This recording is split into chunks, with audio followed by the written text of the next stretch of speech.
ایک بات میں آپ کو کہہ سکتا ہوں اور اس سے آپ مجھ سے اختلاف بھی کر سکتے ہیں.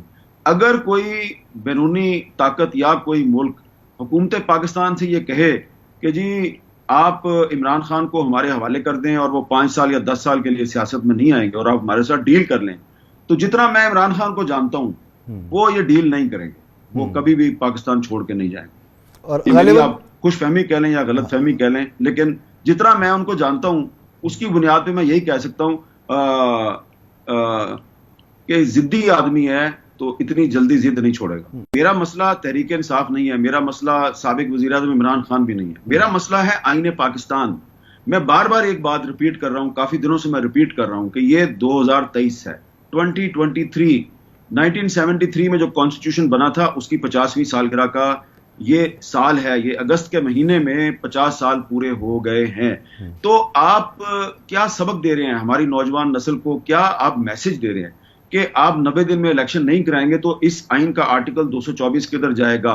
اور اگر آپ یہ سب کچھ یہ 90 دن کا الیکشن نہیں کروا رہے، اور اس سے پہلے آپ نے خیبر پختونخوا اور پنجاب میں بھی 90 دن میں الیکشن نہیں کروایا، آئین پاکستان کی خلاف ورزی ہے. میرا مسئلہ کوئی ایک پولیٹیکل پارٹی نہیں ہے، نہ ہی میرا مسئلہ کوئی سیاستدان ہے. میرا مسئلہ ہے آئین پاکستان، اور اس آئین کے تحفظ کی ذمہ داری ہر پاکستانی شہری کا فرض ہے. اور میں سمجھتا ہوں کہ سپریم کورٹ آف پاکستان کی بھی یہ ذمہ داری ہے. 1999 میں پرویز مشرف صاحب آئے تھے نا، تو اسی طرح کا ایک اس وقت بھی ایک خاموشی تھی، اور اس وقت کی جو اپوزیشن تھی اس نے بڑی پہلے اس کی حمایت کی، اور پھر نواز شریف صاحب جو ہیں وہ جیل چلے گئے، اٹک جیل چلے گئے نواز شریف صاحب. 1973 کا آئین توڑا، یہ پھر بحال ہوا. تو آج بھی اس آئین کو توڑا جا رہا ہے. یہ آئین واپس آئے گا، بحال ہوگا، لیکن جن لوگوں کو صرف ایک پولیٹیکل پارٹی یا ایک سیاستدان کے ساتھ ان کی ذاتی یا قبائلی لڑائی شروع ہو چکی ہے، وہ اس آئین کی خلاف ورزی کر رہے ہیں. ان کا وہی انجام ہوگا جو پرویز مشرف کا ہوا. 1-1.5 سال کے بعد وہ ڈیل کر کے پاکستان سے باہر چلے گئے.